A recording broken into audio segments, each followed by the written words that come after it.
પક્ષો દ્વારા જોરશોરથી પ્રચાર પ્રસાર ચાલી રહ્યો છે ત્યારે નર્મદા જિલ્લામાં વધુમાં વધુ મતદાન થાય તે માટે વહીવટી તંત્ર દ્વારા તમામ પ્રયત્નો કરવામાં આવી રહ્યા છે।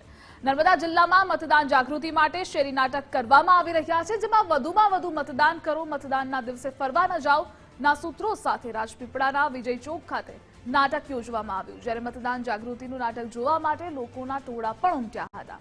જોકે ગત વિધાનસભામાં ગુજરાતમાં મતદાનમાં નર્મદા જિલ્લાનો બીજો નંબર આવ્યો હતો અને હવે 2024ની લોકસભામાં નર્મદા જિલ્લોએ મતદાનમાં પ્રથમ આવે તેવા પ્રયાસ તંત્ર દ્વારા કરાઈ રહ્યા છે।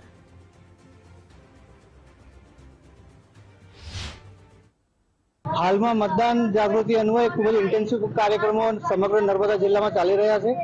દરેકે દરેક ગ્રામ્ય કક્ષાએ જે મતદાતાઓ છે એ લોકોના ઘરે ઘરે જઈને મતદાન જાગૃતિ અંગેના પ્રયત્નો કરવામાં આવે છે અને શહેરી વિસ્તારની અંદર પણ ખાસ કરીને જ્યાં આગળ મતદાનની ટકાવારી ઓછી હોય છે તો ત્યાં આગળ શેરી નાટક, ફ્લેશ મોબ દ્વારા અને અન્ય ઘણી બધી વિવિધ પ્રવૃત્તિઓ દ્વારા મતદાન જાગૃતિ કરવાના પ્રયાસો કરવામાં આવી રહ્યા છે। પાછલા વર્ષોમાં જોઈએ તો નર્મદા જિલ્લામાં ઘણું ઓછું મતદાન હંમેશા થતું આવ્યું છે અને આ વખતે પણ વધારેમાં વધારે મતદાન થાય એવા જિલ્લા ચૂંટણી તંત્ર તરફથી ખૂબ જ સંલગ્ન પ્રયત્નો ચાલી રહ્યા છે। શેરી નાટકનો આ એક મતદાન મહોત્સવ અમે કાલાઘોડા પાસે ઉજવી રહ્યા છે।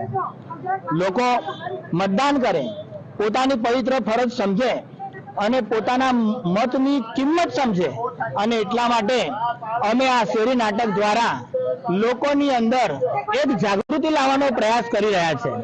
લોકો જાગૃત થાય, પોતાના મતની કિંમત સમજે, પોતાના મતનું મૂલ્ય સમજે અને વધારેમાં વધારે મતદાન થાય, વધારેમાં વધારે લોકો મતનું મૂલ્ય સમજે એટલા માટે મતદાન જાગૃતિ, મતદાન અવેરનેસનો પ્રોગ્રામ શેરી નાટક દ્વારા મતદાનનો મહોત્સવ નાટક અમે અહીંયા રજૂ કરી રહ્યા છે।